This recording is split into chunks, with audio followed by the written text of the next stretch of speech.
What causes the 3 p.m. slump, and what can we do about it? From 20 years old to 60 years old, our metabolisms are hardwired to be rock stable, not supposed to change at all. The more movement I have in my life, the more I want to move. Everything is so much better. There's way too much attention to spikes and crashes. That doesn't happen with caffeine. I do think that the gut is sort of this conduit where we can take steps to improve our gut health, and the result will be improvements in energy.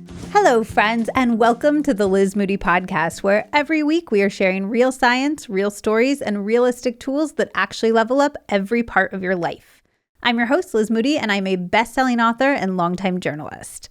And I am so excited for today's episode. We are sitting down with 3 of the world's top doctors to discuss all things energy, the hidden reasons and root causes that are causing us not to have it, and exactly how we can get more energy, both in the moment and in the long term. There is a lot of information in the episode, so if you want some key takeaways when you are done listening, head over to lizmoody.substack.com and sign up for our newsletter, which is called The Takeaway, and that has action steps for each episode, as well as bonus interviews, meal plans, workout plans. There's so much good stuff on there. That is lizmoody.substack.com. You're going to hear from not 1, not 2, but 3 world-class doctors today, starting with Dr. William Li. Dr. Li is a Harvard-trained medical doctor. He is a researcher. He is the president of the Angiogenesis Foundation. Plus, he is a best-selling author. Whew!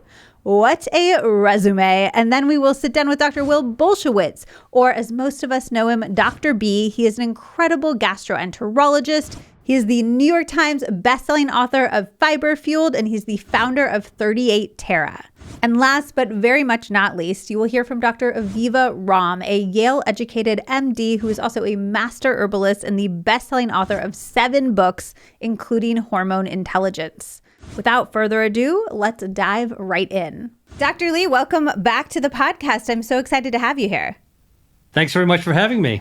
Amazing. Let's just start off with, what are the common reasons, in your opinion, that people feel energy depleted if they are getting enough sleep?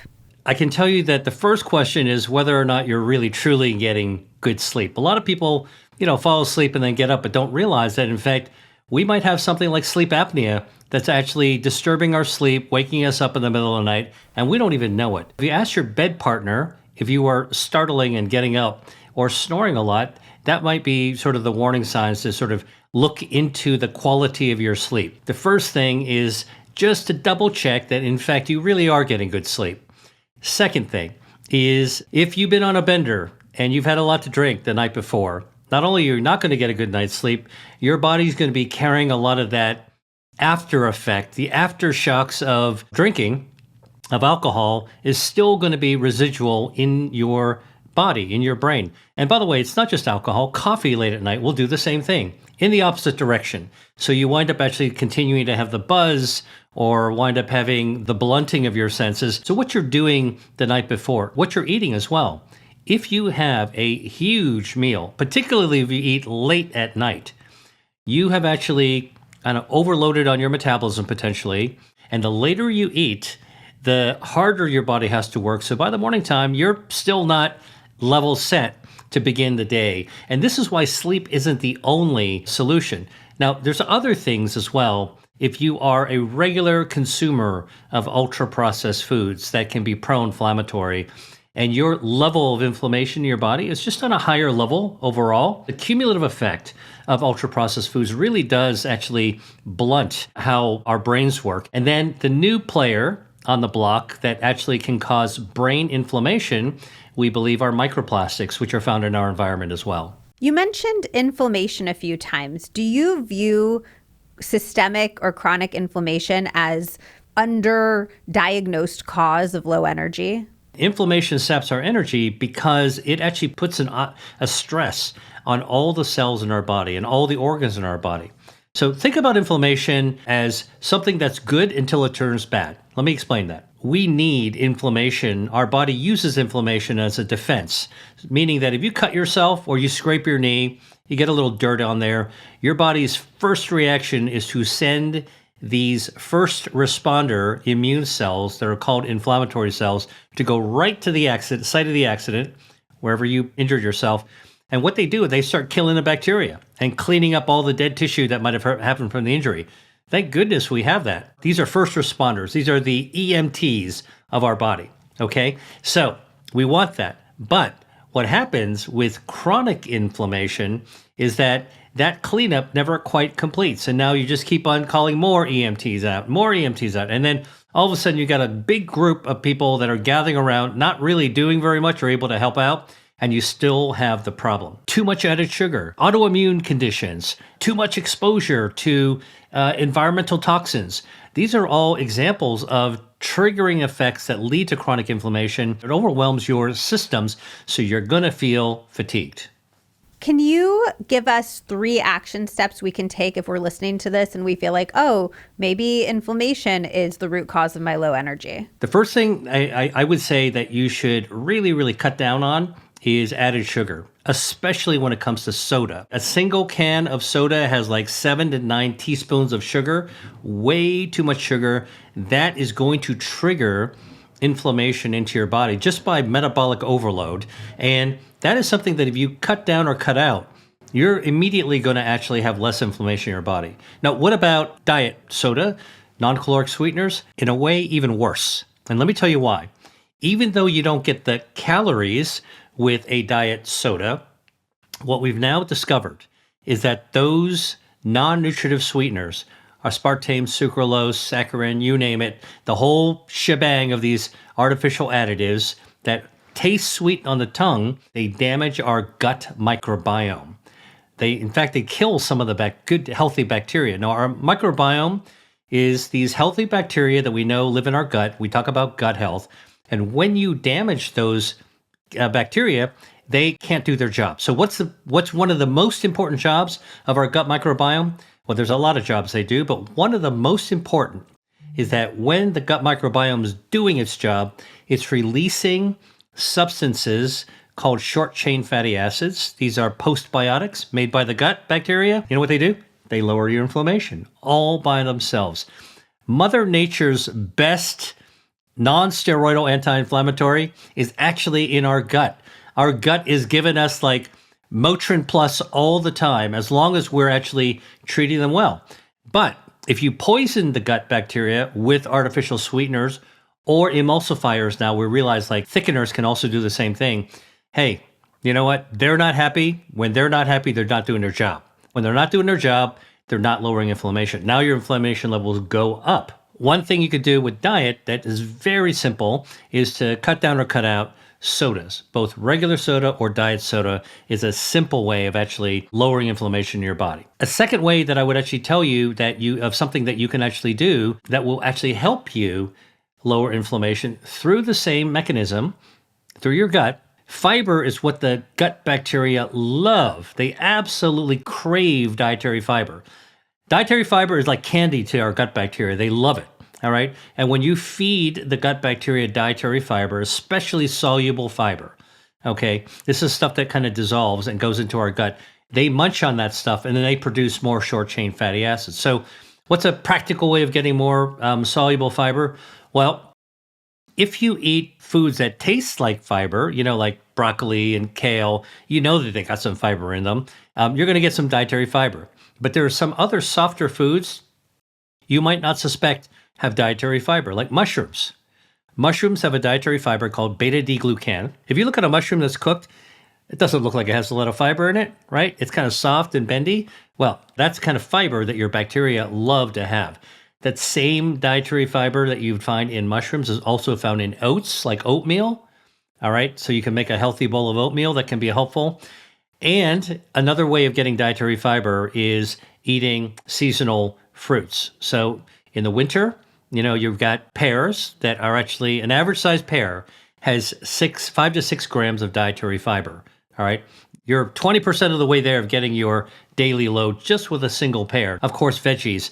The third thing I would actually say for lowering inflammation is actually being physically active, because if you actually are regularly physically active, now I'm not talking about training for a marathon or an Ironman competition, ultra training will actually cause more inflammation because you're damaging your muscles to really stretch yourself to the limit.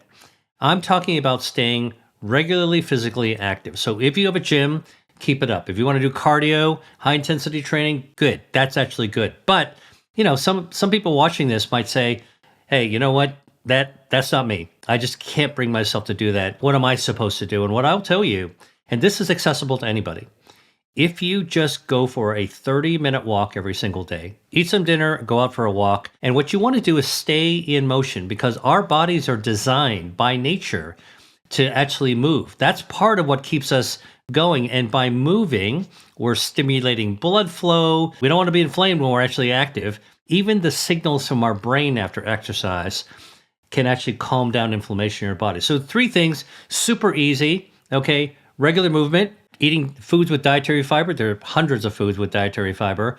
And cutting down or cutting out soda, diet or regular, are my recommendations for easy steps that anybody can do. That's super helpful. What is your take on caffeine? Because I know I feel more energetic when I drink caffeinated beverages like tea or coffee. I don't drink coffee. That's too much for me. But when I drink tea, but I have heard from people that energy boost is robbing us of our long-term energy. So what's your take on caffeine? I'm a scientist. I'm also a doctor, and I'm also a coffee lover, and I also drink tea. And I get to ask this question all the time because if you talk the talk, do you walk the walk? Yeah, I drink tea and I drink coffee. Actually, I drink really strong coffee. I like espresso. Now, let me tell you, just like alcohol, when you actually drink coffee, that caffeine is a brain stimulant, okay? It does activate our brain.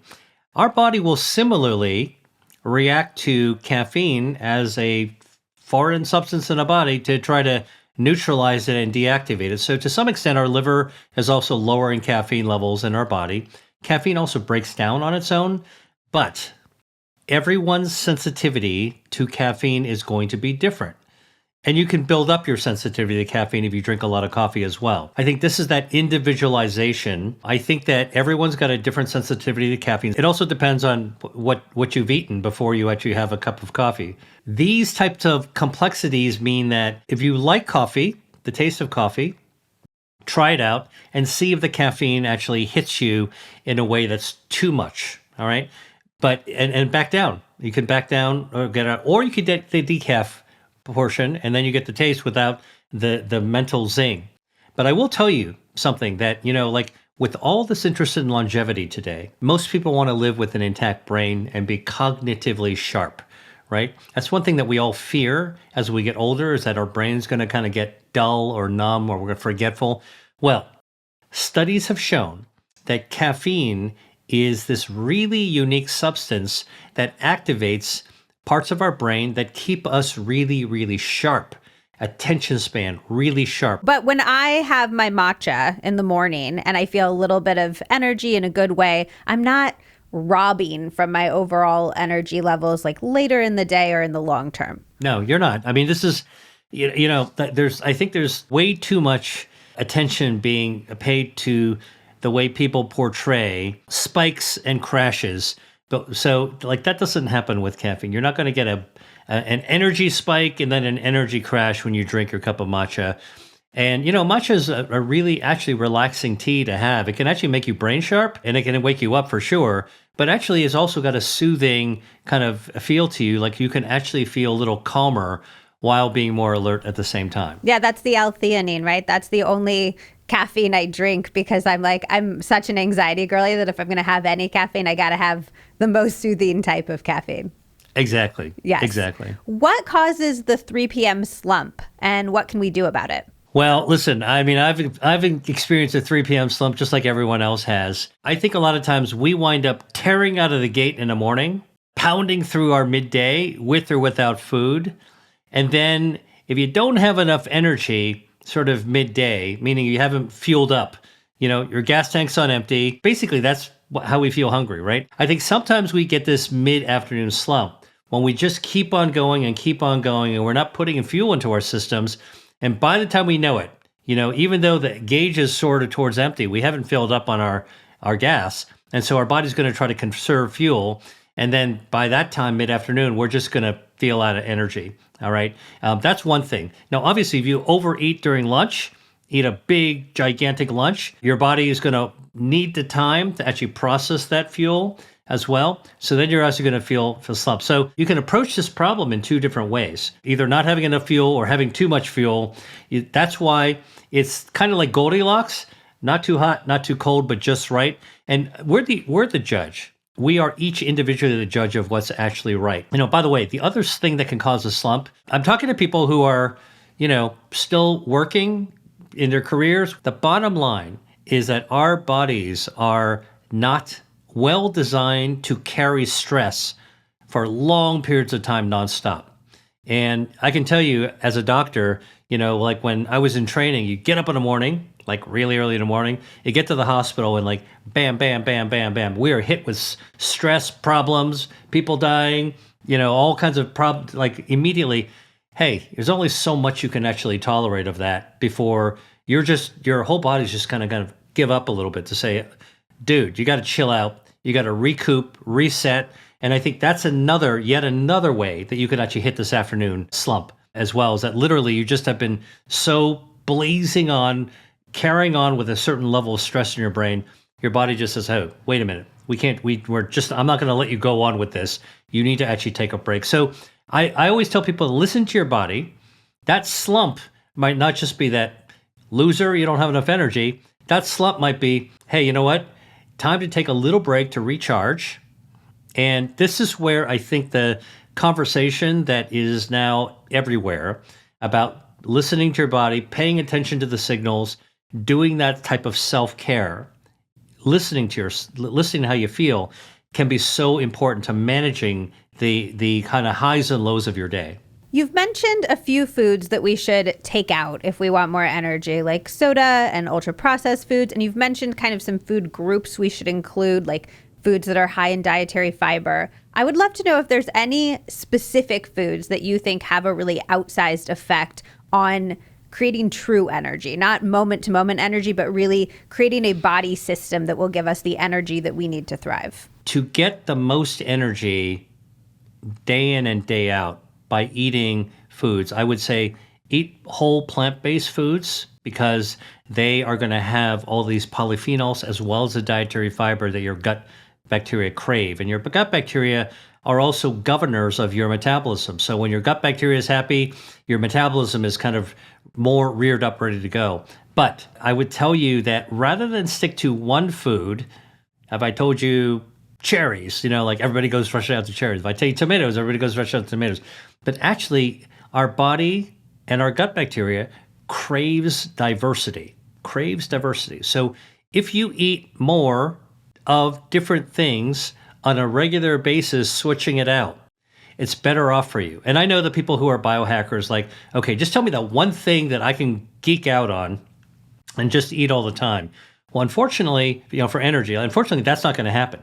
You really want to actually switch it up. When they say eat the rainbow, it doesn't mean eat every color of the rainbow at every meal.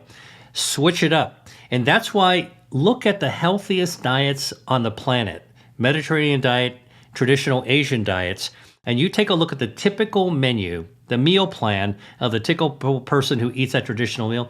They're eating different things in combination pretty much every day and even every meal. And that's contributing to why they actually have more energy, they live longer, they live better, and they actually have overall better metabolisms. What do you think about from a macros perspective? A lot of people are like, if you feel depleted, you might not be getting enough protein. Other people are like, you might not be getting enough carbs. Should we be thinking about macros when we're thinking about our energy equations? Sure. I mean, listen, protein is absolutely critical, especially once you get older than 40 years old.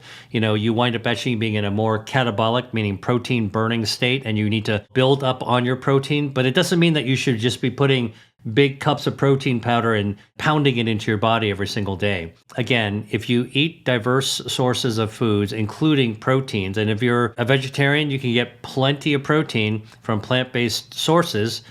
Beans, legumes are a great source of dietary protein. You should be just fine. But I don't think there's sort of like a escalating amount of protein that you should be pursuing.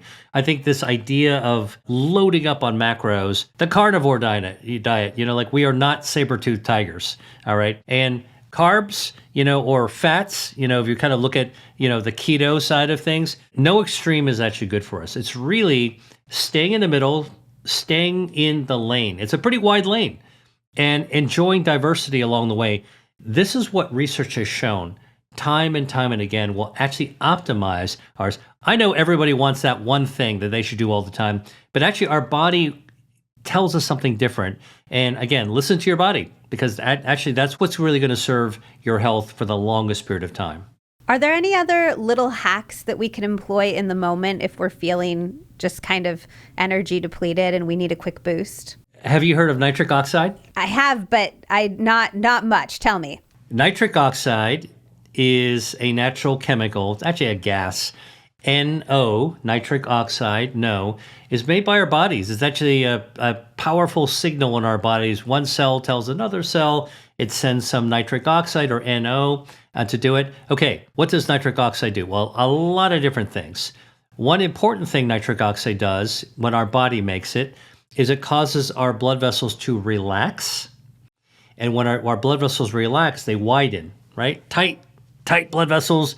Put some nitric oxide in there, relax. When your blood vessels relax, your blood pressure comes down. So nitric oxide actually is calming, but by widening your blood vessels, you get better blood flow, especially to the brain, but also to your muscles. So you have a little bit more blood flow, more circulation, better energy to your muscles, to your brain.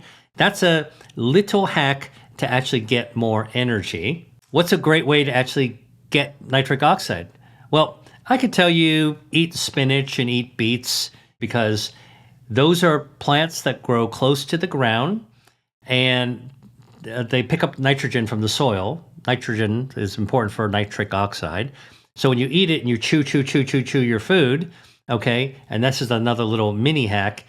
If you're going to eat beets and spinach, chew, okay? Chew it like, 20, 30 seconds. What happens, the hack? When you chew your food, spinach and the nitrogen in the spinach interacts with your tongue microbiome, healthy bacteria in your tongue. The bacteria convert the nitrogen from the spinach into a form. When you swallow it, it turns into nitric oxide. Instantly, you let your blood vessels dilate, your blood pressure comes down, you get better blood flow to your brain. That's a little mini hack. But there's another way that in order to get nitric oxide, nose breathing. Many of us breathe through our mouth. But if you shut your lips and breathe through your nose and exhale through your mouth, it's like yoga, right? So learn how to breathe in with your nose, exhale through your mouth. What happens is that breathing through the nose activates nitric oxide. There are cells in your nose that will make more nitric oxide. That will actually immediately go to your brain. So now you actually have a little bit more energy, like brain energy, just from the nitric oxide alone. Okay, and you're like, okay, well, I don't know how much I can remember to breathe through my nose at all times. Here's another little hack. If you hum a song, I don't care if you're into U2 or you're a Swiftie, all right? If you hum your favorite song, humming has been shown to increase nitric oxide production, again, through your nose and through your sinuses. So these are little hacks to take advantage of this natural process called nitric oxide. Oh, one more benefit for energy. I'm just telling you, like, Mother Nature is very, very smart. When you have nitric oxide in your body, you know what it does? It recruits stem cells that can help you regenerate from the inside out. Now you're freshening up your organs from the inside out, repairing and renewing yourself. It's all good. I love that. Can you give us just one prescription, the thing that you think is the most important thing we should all be doing to have the energy that we want to have? I actually think it's not food, it's not breathing, it's not cutting out stuff or adding things, not exercise, although all those things matter. I think that if there's one prescription I could give somebody to give them the shot of having more energy over a long period of time, like years, I would say don't hold on to anger. Let it roll off your back. Things are not that important. our mental health directly affects our physical health and our feeling of exhaustion. I mean, you know how when you're worried about something, how difficult it is to not think about it, and then how exhausted you feel worried about something, or if you're pissed at something. It's okay to be angry. We all get angry at stuff, but if you hang on to that anger and you can't let it go, and it's always going to come back up, and it's always going to be right in your bullseye, right in front of your face, man, do you feel tired. Before you realize it, like you've worn yourself out, you've burned your energy before you've even had to do anything. So I would tell you on a very human level, don't hold it in your anger. Let things roll off your back. It's okay to be pissed, but don't hold on to it. Ooh, I love that. Are there any other myths about energy that you want to bust, or things about energy that you feel like we should know that we haven't covered? Okay, I got a big one, a really big one. And that is that when you hit your middle age, whether you're a woman or a man, that automatically your metabolism is going to slow down and your body's going to change and you're going to gain weight and there's nothing you can do about it. That's a big myth. That is like one of the biggest myths that's out there in society today. And by the way, I don't know a single person who doesn't believe that. I used to think that as well until research within the last 3 years brought to the surface how human metabolism actually works. And here's a jaw dropper. It turns out that when we're born, we are all born with the same metabolism, the same operating system. So it's not like my sister was so lucky, she's skinny as a stick, she could eat anything. Me, I've had to struggle with my weight and I've battled with food my whole life. Actually, while that can happen rarely, most of us are come out of the box, so to speak, with exactly the same operating system, which is our metabolism. All right. And that makes a lot of sense. When we're all born, our ears work the same way, our noses work the same way, our heart work the same way. Why would we think that it's just a crapshoot that, just a genetic roll of the dice that our metabolism would be different? It doesn't make any sense at all if you think about it. Okay, so we're all born with the same metabolism. And what happens is that as we go through the journey of life, our environmental exposures, our behaviors, the amount of exercise we get, the foods that we eat, the choices that we make, all of these things actually wind up affecting our operating system so that we're no longer exactly on the same course. So a research study, a big one, done with 6,000 people across 20 countries from age 2 days old to 90 years old, entire human lifespan, found that the human operating system for metabolism only goes through 4 phases. We're all born the same. Phase 1 is 0 to 1 year old. Boom, it's like a rocket ship. Our metabolism shoots up about 50% higher than when we're an adult. Phase 2, from 1 year old to 20 years old, our metabolism goes down, down, down, down, down, down, down. Okay? If you're ever a teenager, you watch a teenager eat 2 or 3 dinners and they're bouncing off the wall, you're thinking, they must be having a faster metabolism as they grow up. Not true. What's actually happening, their metabolism is going down to the adult level.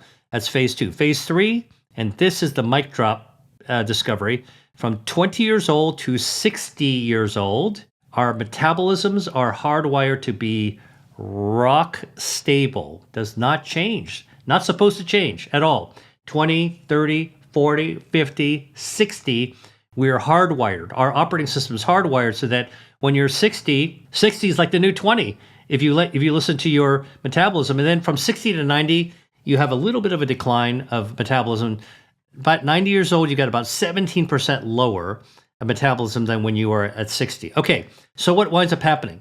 Well, this research study that looked at 6,000 people across 20 countries from across the lifespan, they studied human metabolism by giving everybody a drink of water, H2O, in which they tweak the hydrogen, the H, and they tweak the oxygen, the O. Have everybody drink it because a baby can drink water and a 90-year-old can drink water. And then they measured the metabolism through the breath, through the blood, through the urine, and through the sweat. And what they found is that the metabolism looked like it was all over the map in the beginning, but when you actually subtract the effect of excess body fat away, so because they knew how tall and how old and what gender each of these subjects were, when you remove the effect of excess body fat, only 4 phases of metabolism emerged. That's our operating system, our OS, okay?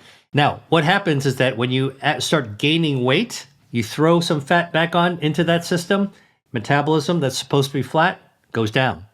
Throw some more weight, goes down. So unlike what we used to think, which is a slow metabolism causes us to gain weight, it's actually the opposite.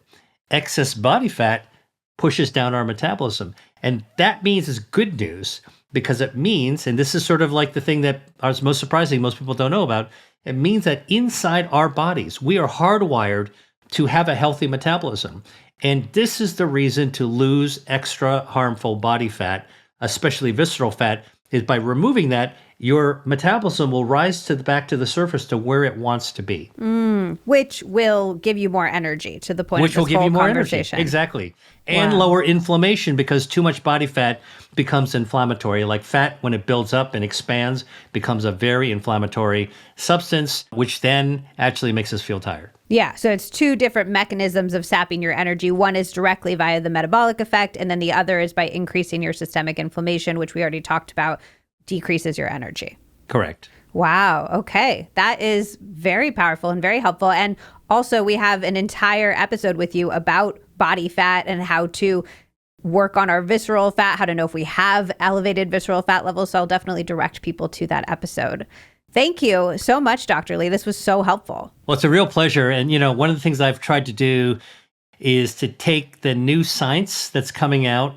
And, what I've decided to do is to really start putting out information, my translation of the new discoveries through my YouTube channel, which is at Dr. William Lee, LI, just to give people a regular diet of information from me about all these new things that are actually coming out. Amazing. Well, we will link that in the show notes so everybody can go and find it. And thank you so much for taking the time today. We really appreciate it. Thanks so much for having me. If you want to hear more of Dr. Lee's amazing wisdom, his TED Talk, Can We Eat to Starve Cancer, has been viewed more than 11 million times. His best-selling book, Eat to Beat Disease, is available wherever books are sold.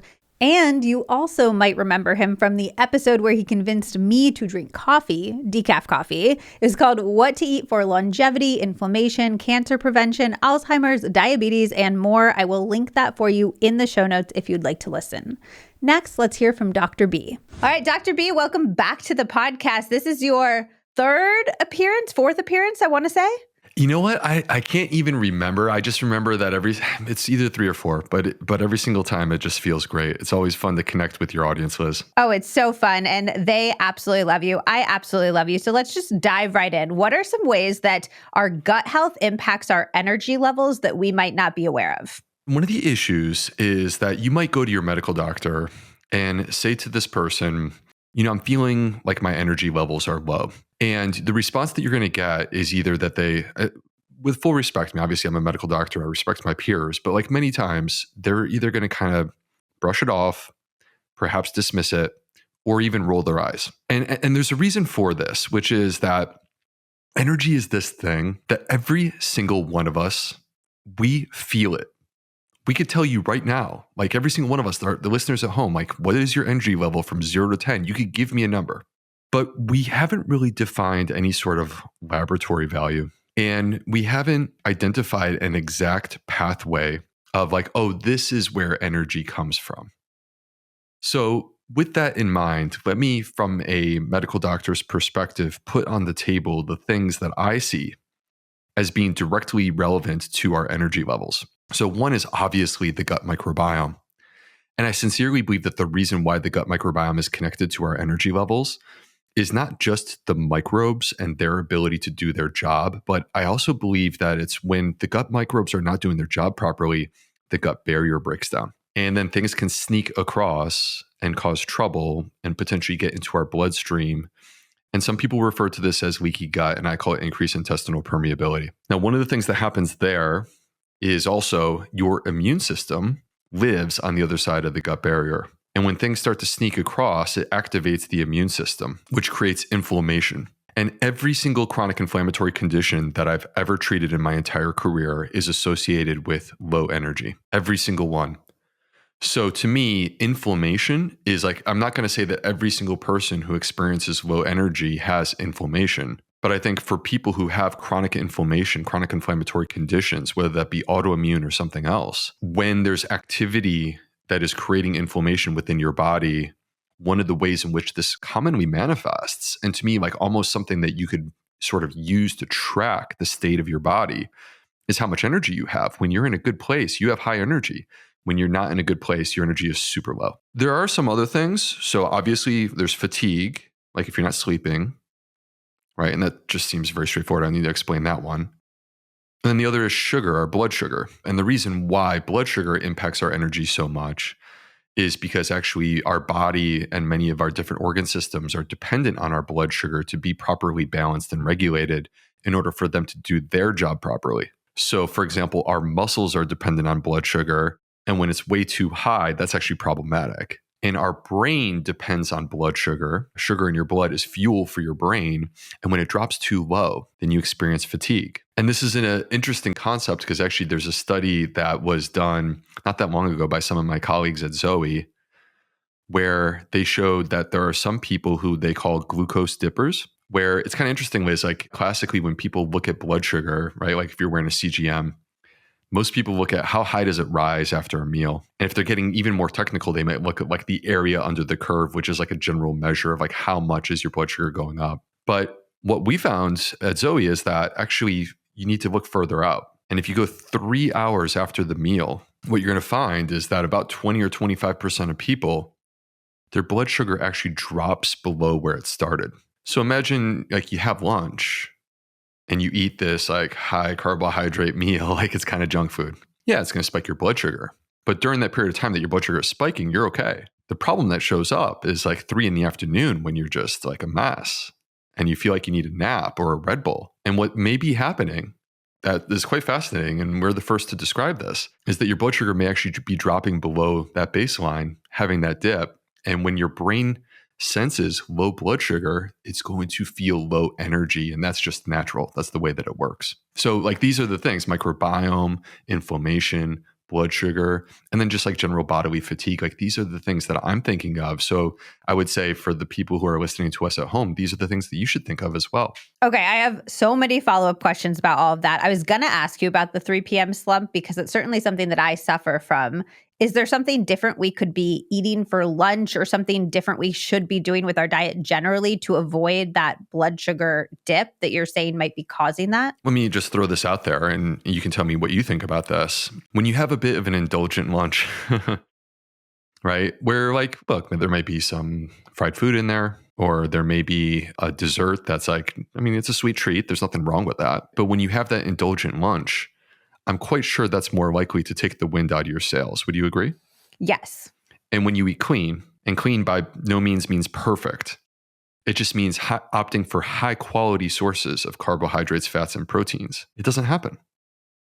It happens a little bit, honestly, with me. The 3 p.m. slump is like my arch nemesis. Yeah. I feel it very, very often in my life. And I do typically I meal prep. So I eat a pretty healthy lunch on most days. I'm not going out to eat. I'm not having alcohol with lunch or any of those types of things. And yet I still have a little bit of that 3 p.m. crash. Okay, cool.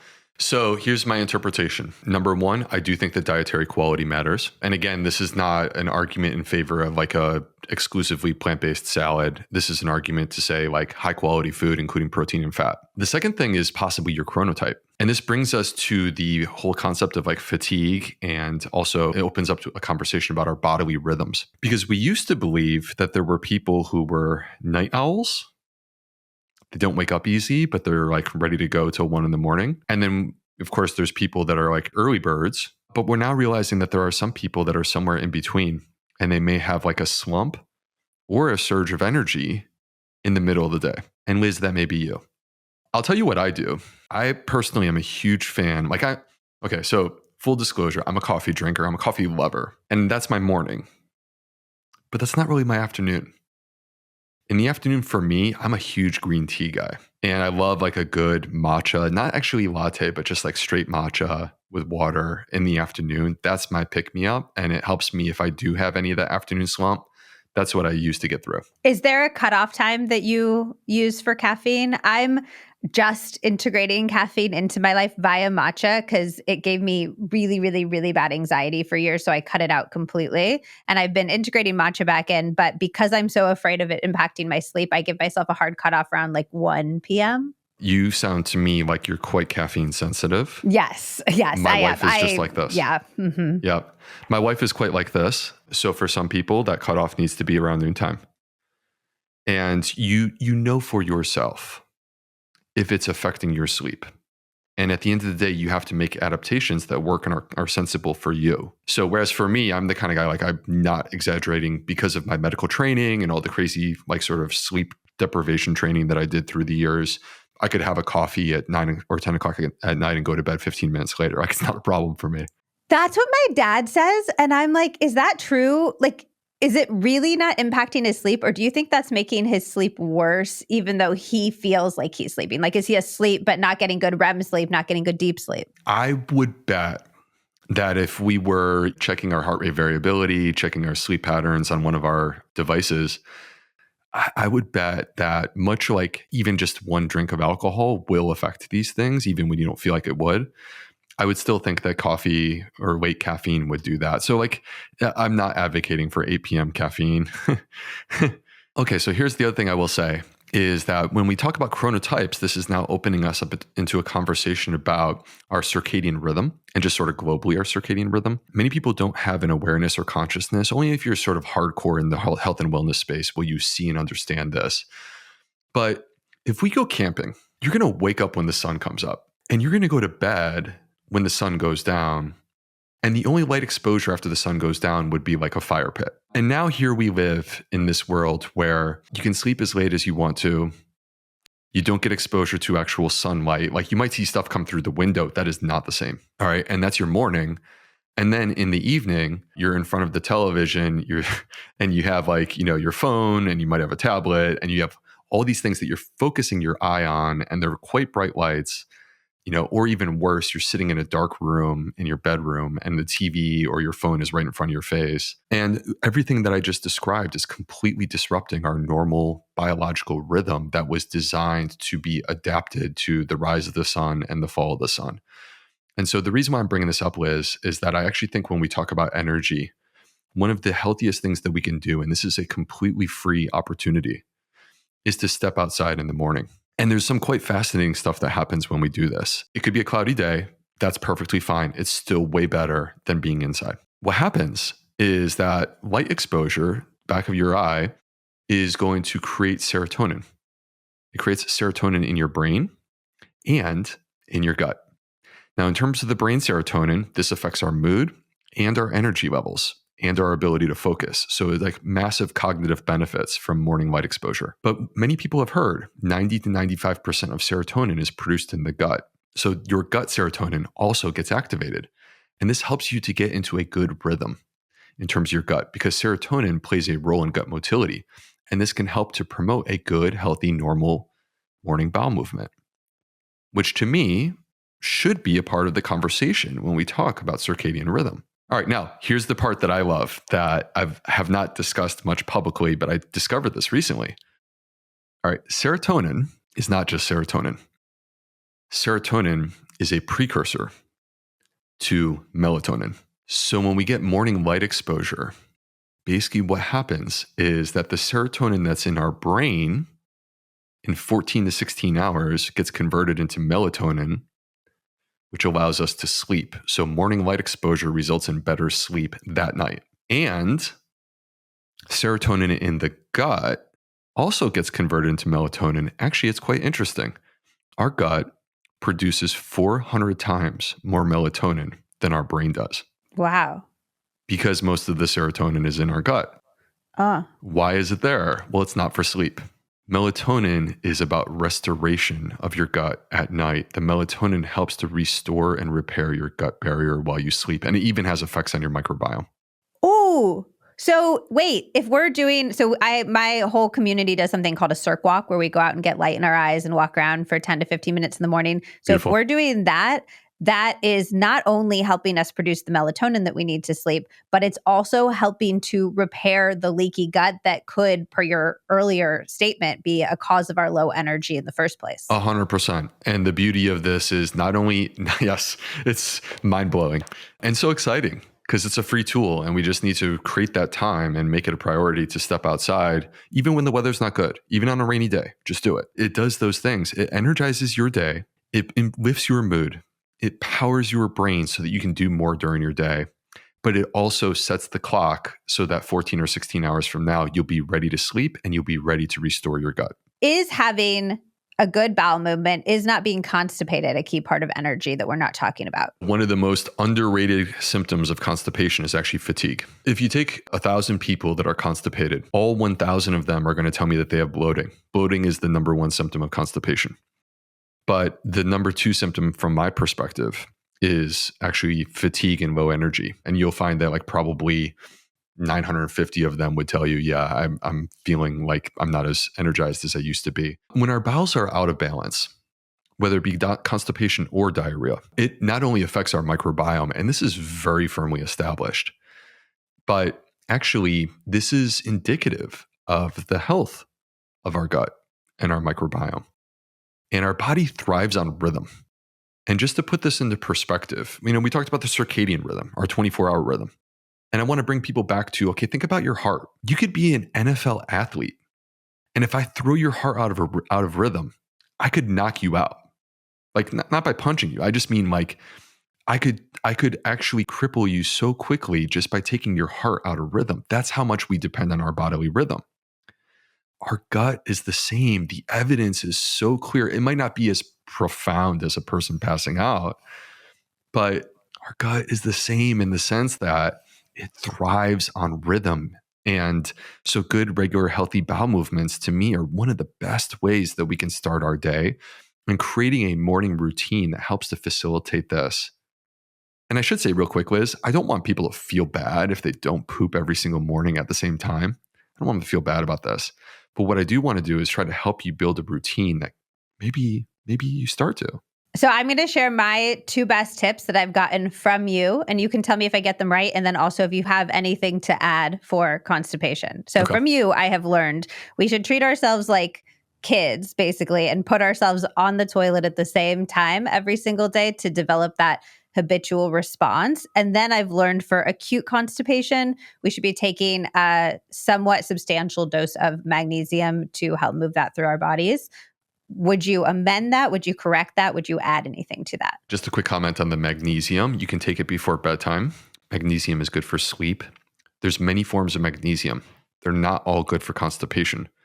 The ones that are good for constipation are magnesium oxide, magnesium citrate, magnesium sulfate. Talk to your doctor. Like, don't just hear Dr. B on a podcast, but start with 500 milligrams and then slowly work your way up to find what works for you to get your body into that rhythm. Can I ask a quick question about that? I thought that the types of magnesium that are good for sleep and anxiety are typically, I might have learned this from you, are typically not the types that are good for constipation, because That's the right. ones that are good for constipation is because they're less well absorbed. So they're Less well essentially absorbed.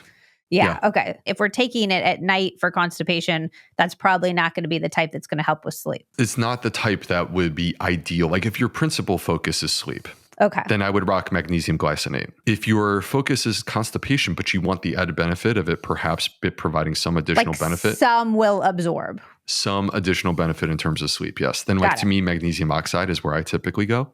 Okay. That's my favorite. We've established this concept of like get outside, morning light exposure, maybe some gentle exercise. By the way, even a walk through your neighborhood counts as exercise.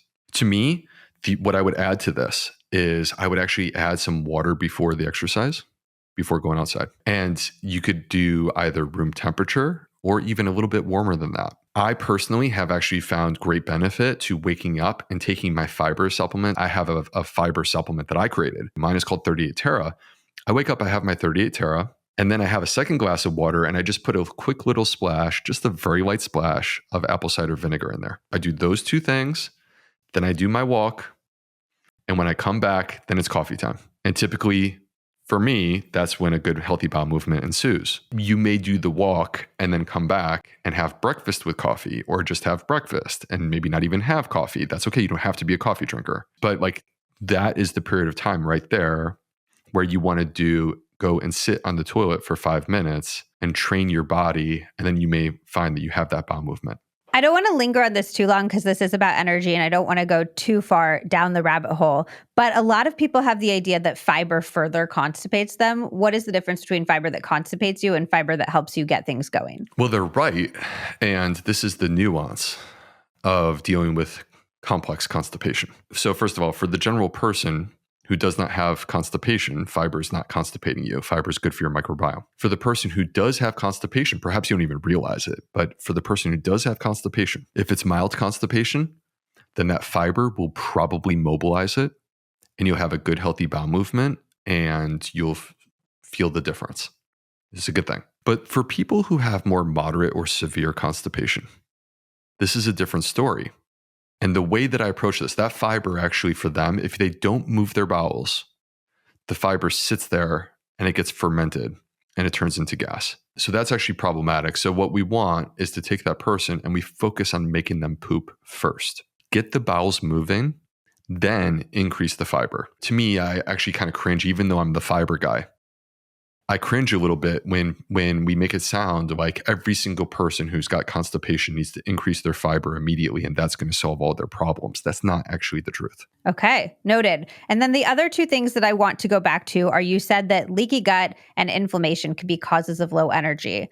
How can we know if those are the causes of our low energy? And can you give us maybe some low-hanging fruit tips that we could do to resolve those issues? Let's connect these two together, all right, rather than keeping them separate, because from my perspective, the gut and the immune system are completely connected. 70% of your immune system lives in your gut. When we damage the gut, it damages the immune system.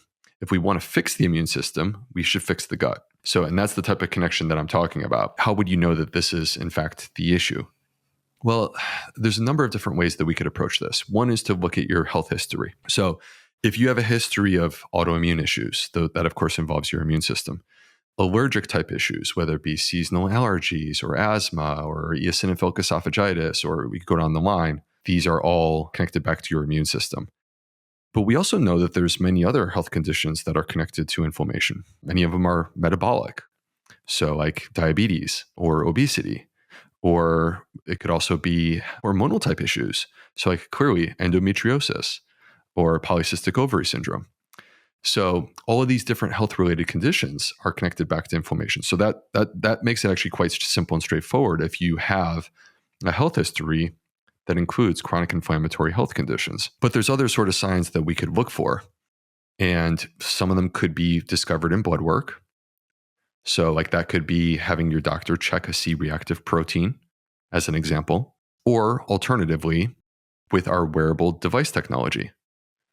So heart rate variability is a measure of parasympathetic nervous system tone in the body.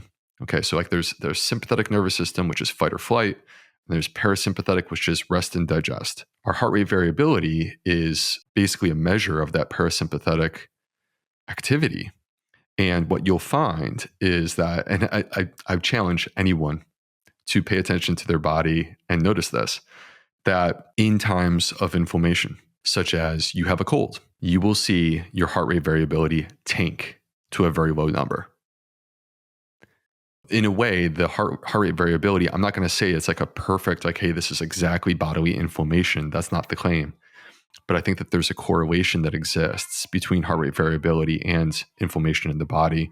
And that can be a readily available number that many people have access to because many people have like an Apple Watch or Fitbit or whatever it might be. I cannot figure out how to get my HRV higher. And just for anybody listening, with HRV, you don't want it low, you want it higher. That's more indicative of good outcomes, of good health.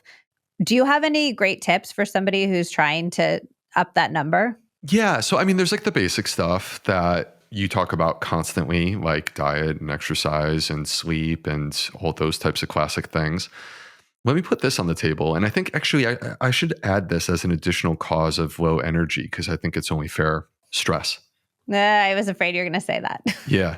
Not to open a can of worms. Right. But it's interesting because there are stress combating tools that exist that the reason why they work is by activating our vagus nerve. And our vagus nerve is, to me, the most fascinating nerve in the entire body because we have two of them. It's one of the 12 cranial nerves. It connects directly to our brain, and it's the only one out of the 12 that actually leaves the head and neck area, and it travels all the way down, and it connects to your heart and your lungs and your intestines. And 80% of the vagus nerve is your body feeling what's happening in your heart, lungs, and your intestines. It's a direct line between your brain and your gut. So when we think about the gut-brain connection, this is it. And because it connects directly to the gut, it also is directly connected to your immune system. So it gets affected by inflammation when your immune cells are getting kicked into overdrive and they're releasing all kinds of stuff to basically say, oh, we got something going on here, right? When those alarm sounds are going off, the vagus nerve picks this up. That's why heart rate variability tanks and it goes down. So we can help to control this through breath. We can have a breathing practice. And this is really important because much like anything in our life, when you practice, you get better. Exercise, like fitness, is practice. Playing sports are practice. Public speaking is practice. Pooping. Pooping is As practice. you mentioned earlier. That's right. That's right. So with this in mind, I would encourage people, if you're looking to increase your heart rate variability, consider this practice of breath work that you could perhaps do twice a day. And it involves breathing in through the nose for 4 seconds and then holding just for a moment, like 1 or 2 seconds, and then actually breathing out for 6. The reason that you breathe out more than you breathe in is because that forces you to activate your diaphragm. And that pattern, which we call diaphragmatic breathing, actually activates your vagus nerve. So, and by the way, for people that have IBS or food-related issues, you can do this around meal times as well. It's great for irritable bowel syndrome. I love that. Okay, do you have any other little energy hacks that you use or that you recommend to your patients throughout the day? It's sort of been alluded to, but let me just be completely clear that I do think that the gut is sort of this conduit or this central place where we can take steps to improve our gut health, and the result will be improvements in energy. And the way that we go about this, I basically said, okay, so our blood sugar and our gut, our immune system, our sleep, and our mood, well, all of those things connect back to the gut. All of them. So when we eat a gut-friendly diet, which would include a wide variety of different plants, and by the way, that is not an argument in terms of like any sort of named diet like veganism. That's an argument just to eat more plants and a wider variety. And when we do this is how we feed and fuel a healthier gut microbiome, and then you feel the benefits. It may not be instantaneous. It may not be like literally that second. But when we start to do this with consistency, we build a microbiome that actually is going to energize us. And that's a beautiful thing. Love it. Dr. B is actually the person for anybody listening behind the 30 plant tip from my book. You were the person who first shared the research around that with me and who shared plant points and all of those things. And I know that that's one of people's favorite tips in my book. So we appreciate that and we appreciate you. Thank you, Liz. If you want more from Dr. B, you definitely need to listen to his other episodes with us where we dive deep into gut health and the microbiome. I will link them in the show notes. You can find more from him at theplantfedgut.com, where he has an amazing newsletter. And if you're looking for ways to help support your gut, check out 38 Terra to get your daily microbe nutrition.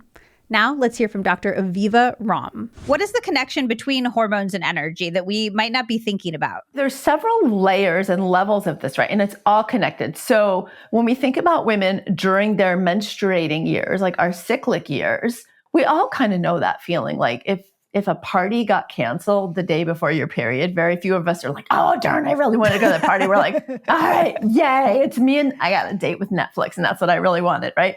So there's like that dip in energy that happens cyclically for many of us where our energy becomes more internal. It's not necessarily that we're even tired, although we could feel tired. So that's like one thing. It's just this estrogen goes down, progesterone goes down. We want to kind of womb up a little bit and hold up and get more quiet. And so our energy pulls in. So that's like a cyclic energy thing that I think a lot of us are familiar with. And then like you're 3 days into your period or 5 days and you're like, after and you're like, oh, my energy's coming back because we're getting closer to ovulation. So there's that. There is thyroid function, and our thyroid function is critical for maintaining energy. When our thyroid function is too low, which like 1 in 8 women are going to experience in their lifetime, a thyroid problem, and hypothyroid is the most common. We can feel really tired. Like depending on how low your thyroid is, it can be like a little tired and you're like, why am I dragging along? Or like, I can't get out of bed. I can't lift my arms. I'm so tired. Interestingly, when your thyroid is over functioning, then you can feel hyperactive and not get sleep at night because you're so wired. And that can lead to like a weird tiredness because you're not sleeping. So thyroid function is really important. There is cortisol.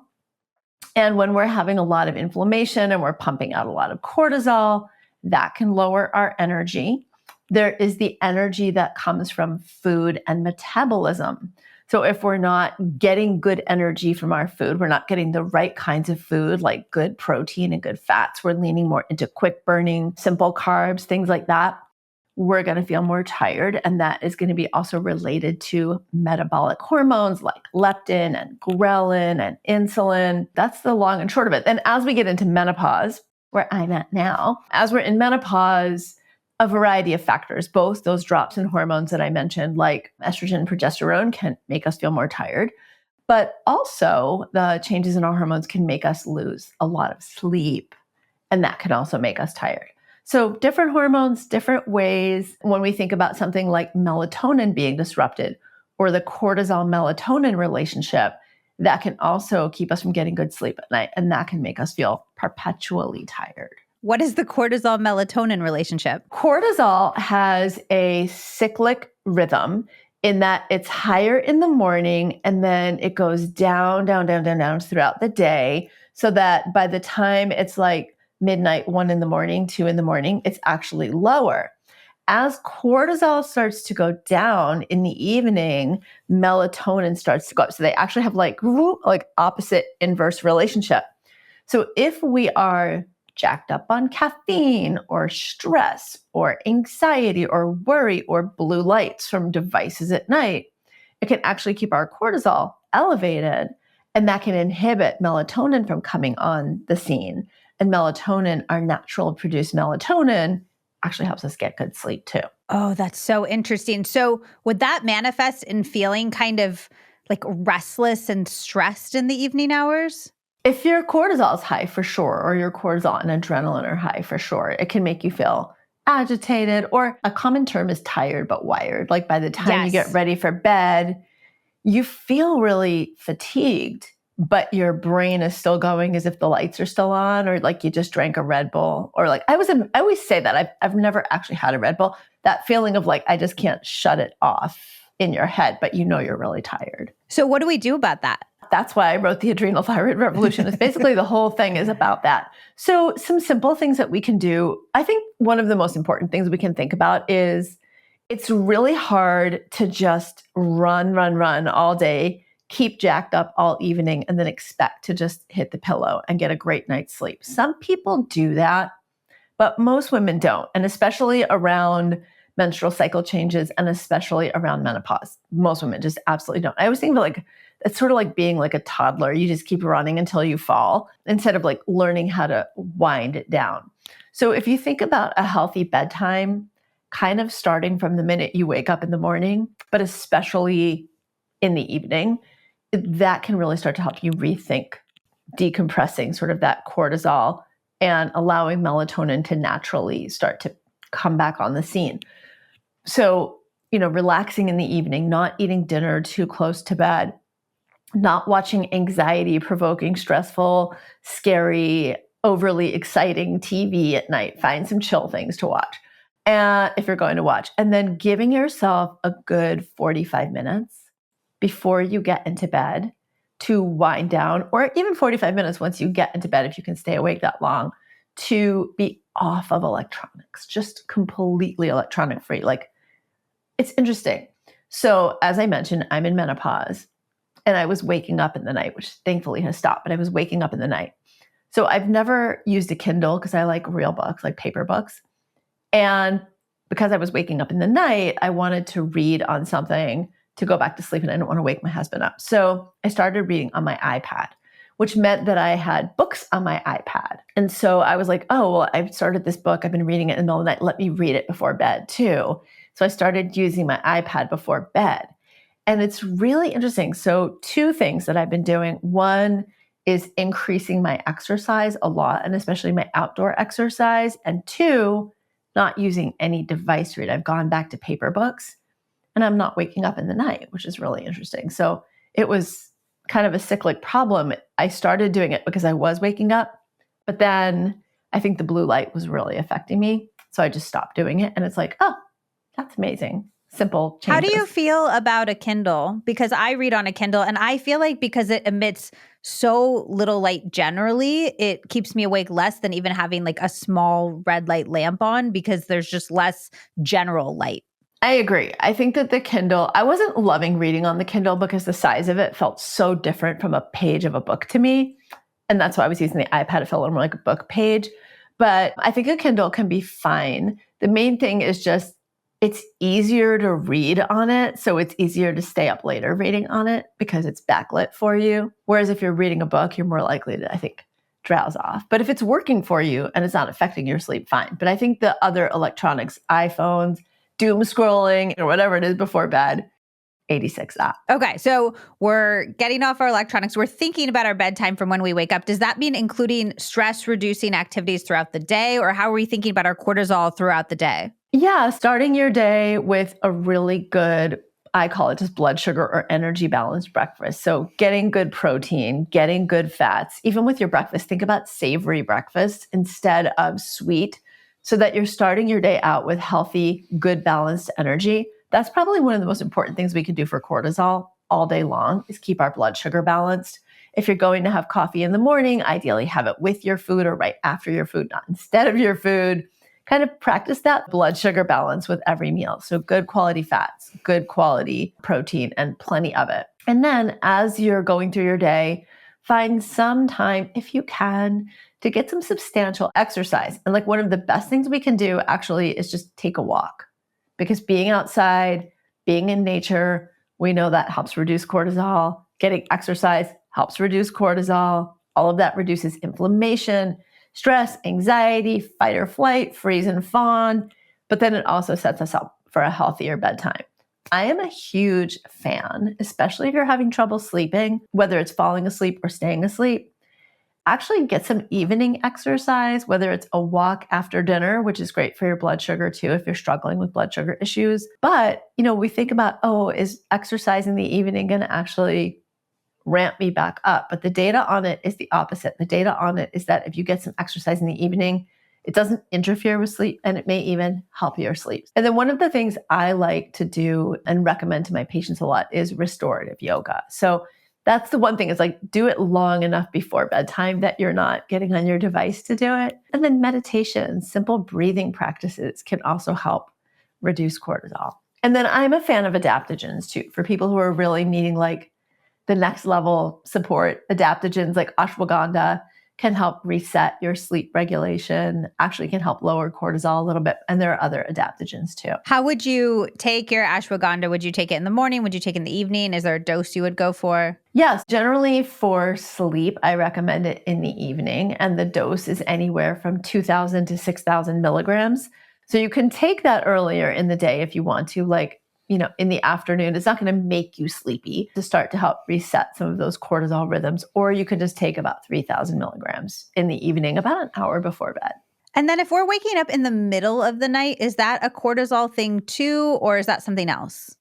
It can be a number of things. So it can be cortisol, and that's really common. It can be a little cortisol surge that happens. And the other thing is stress, worries, anxieties, having to get up and pee. Like there are lots of little things that can wake us up in the night, but then can keep us awake too. So if you get up to pee and then you're having anxiety, I was like at the middle of the night scaries, like those 2 to 4 in the morning things that just rise up to the surface.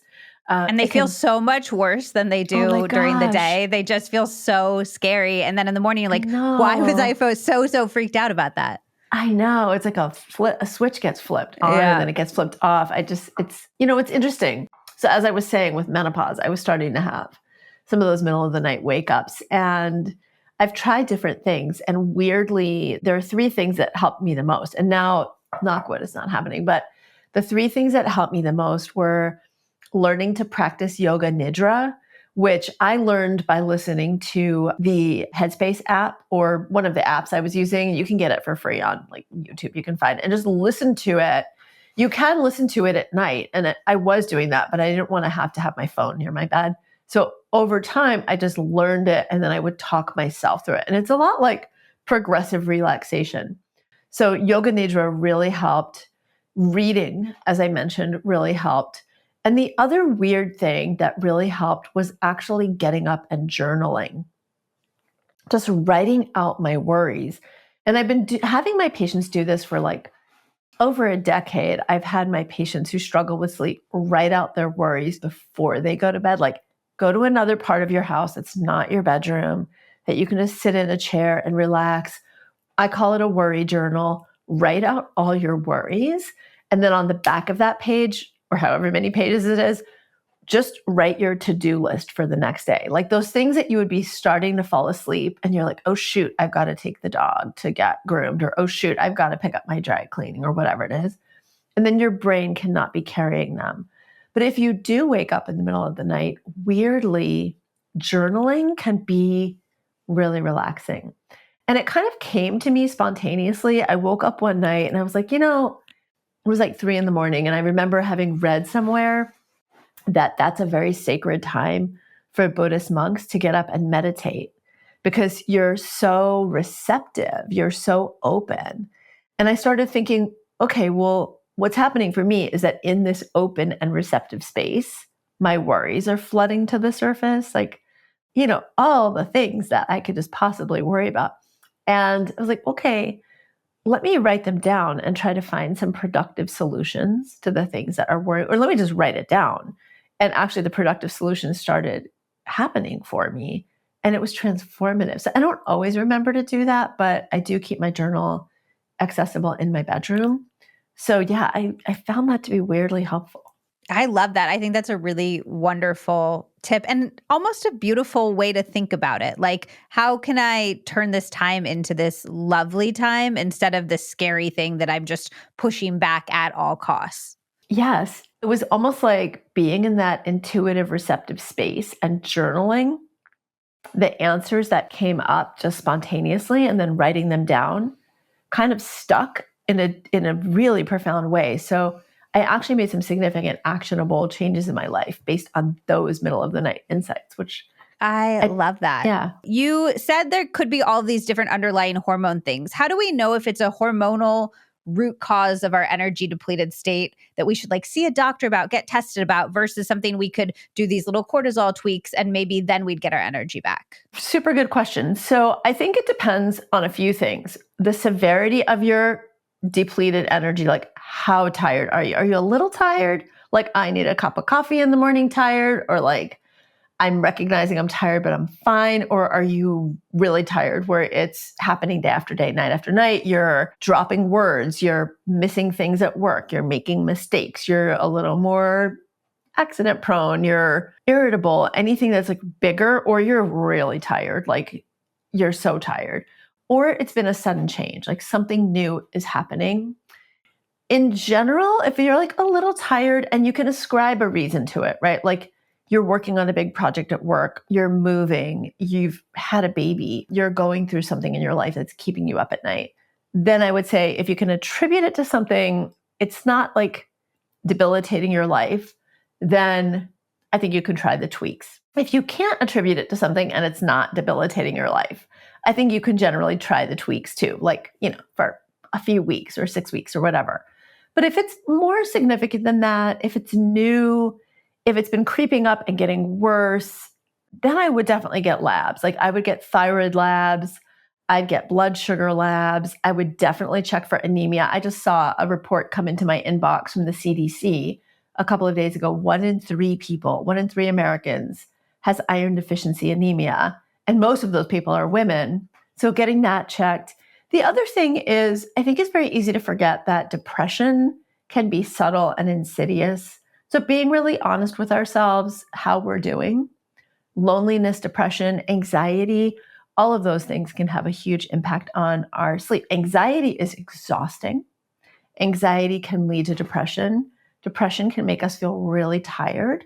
So that's something else you can ask your nurse practitioner, your doctor, your midwife. There's a simple test called a PHQ-9. It's just a questionnaire. If you're postpartum and you're more tired than you think you might expect you should be, it could be postpartum depression. Again, 1 in 8 women are going to have thyroid problems. Get that checked. The 1 in 3 with iron deficiency, get that. These are super simple things that any primary care doctor can do and can be covered by insurance. So it's not like you have to go to a functional or integrated practitioner to even get these things done. Vitamin D, B12, just get a good pulse on your nutritional labs. And then I usually recommend getting some inflammatory labs because inflammation can make us tired. So a CRP, an ESR, those are good. And then when you get labs done, you'll generally get like hemoglobin, hematocrit. You can get a ferritin checked, and you'll get a complete blood count and a metabolic panel. So that all kind of comes together, and that can give you a lot of information. I love that. Can you share any little hacks that we can do throughout the day when we need to feel a burst of energy? Like, what's the Dr. Aviva ROMM version of an energy drink? Okay, so my version of an energy drink is substantially loud, not blasting music, particularly boy bands. So like the Clash, the Kinks, the Ramones, or for me, okay, and I hope this doesn't offend anyone. I so apologize if it does, but like my key pump myself up board, like taking my 2-day medical boards routine, 8-hour board exams, which is Eminem's Lose Yourself. So like I blast that basically and just dance my ass off. Like I dance really hard and just have the best. Sometimes I'm not even dancing that hard. Like I'm just dancing. I'm moving my body. I have a weighted hula hoop. It doesn't even have to be weighted, but I do happen to have a weighted hula hoop for exercise, which that plus some music is such an energy driver, which maybe you can't do at work. Jumping rope, jumping jacks if you can't jump rope where you are, or getting outside. Like, oh, and hydrating. Staying hydrated for energy is really important. If you're not eating enough, if your blood sugar is low, then eat something with really good quality protein, like hard-boiled eggs, some hummus and veggies, something that's like a yogurt that's not sweetened, something that's going to pump your energy back up. Also really important. What about herbs? Are there any herbs that you use? I know you shared ashwagandha and adaptogens for the stress side of things, but for the energy side directly, is there anything that you use? Not so much, actually. I think the herbs that we think of as boosting energy, like guarana, things like that. Even caffeine is an herb, right? Coffee, chocolate, coffee, and tea are herbs too.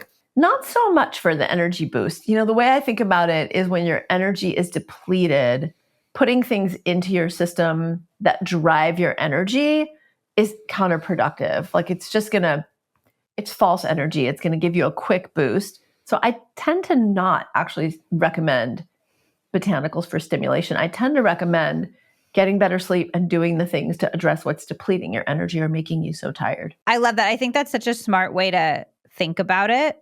What causes the 3 p.m. slump? Is that a hormonal thing or is that something else? Yeah, so it's usually either blood sugar dropping, not getting enough sleep the night before, and it finally catching up with you.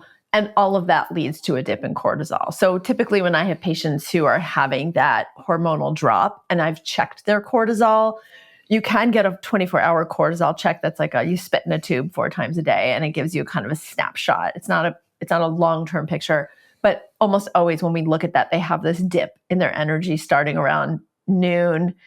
Usually they haven't gotten enough protein or like something sustaining at lunch, or they're not getting a good night's sleep the night before and it's finally catching up with them. And absolutely, that can be cortisol. Okay, so the solution, if people are having that afternoon dip, would be start with trying to work on your sleep and having a more protein-rich lunch? Yeah, having a more protein-rich breakfast, and so that you're not getting set up for a sugar drop, in the middle of the morning that then is setting you up to eat some muffins or some quick sugar.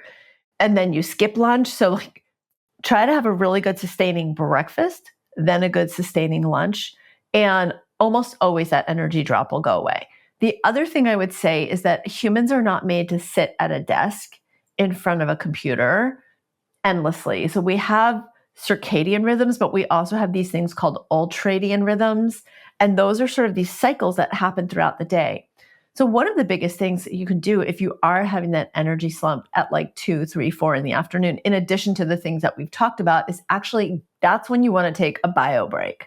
Get up, hydrate, have a little protein snack or a little something, and move around. Move your body, get outside, get in front of a window. If you can't get outside, get some fresh air if you can, but just change the scenery and get off of the devices. Even if it's for 15 to 30 minutes, I honestly think an afternoon break is so important. You know, it's interesting. I've been to Europe many times now, and I've stayed in Europe for like weeks to a month at a time. And particularly like Italy, and I've been to Central American countries, Latin countries, where there's a siesta. There is some time in the afternoon where people actually are just baked into the culture, do actually shut things down and have a rest, which is another thing, right? Like have a power rest. If you need a rest, it's actually okay. We used to do this in medical school and residency all the time. Set an alarm for 20 minutes and let yourself power nap. But just change what you're doing to be either a little more active, a little off devices, get fresh air, hydrate, all those things. That is just transformative.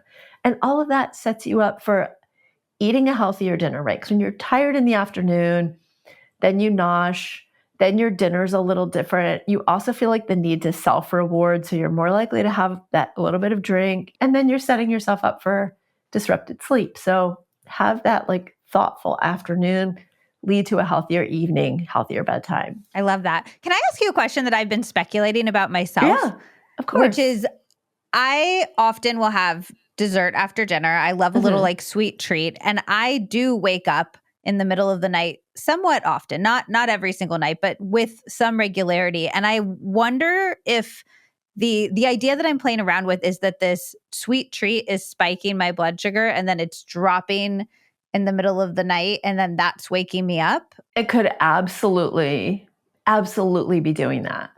So if you like a little sweet something, which, you know, I eat very healthy, but I also truly deeply believe that food should be pleasurable. I would say like if you're always needing a sweet treat at night, like check in and make sure that your dinner is giving you the nourishment you need.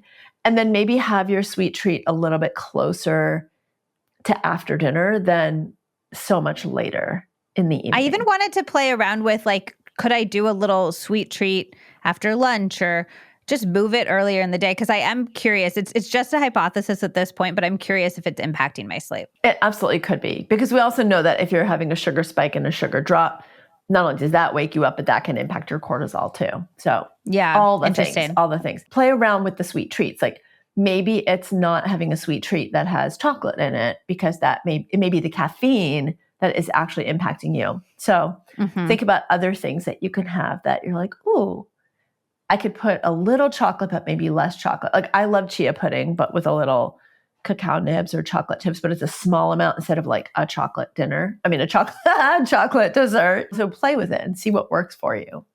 Are you cool with caffeine and its impacts on our hormones, or is that something that we should be avoiding or doing in low doses from a hormonal perspective? Yeah, I think it's such an individual thing. If your hormones are happy and you're pretty much cruising along and you're not having sleep problems or cyclic breast pain or anything that you could potentially attribute to caffeine, then I think it's fine. And for menopausal women, it's interesting because menopausal women, perimenopausal and menopausal women often have sleep problems.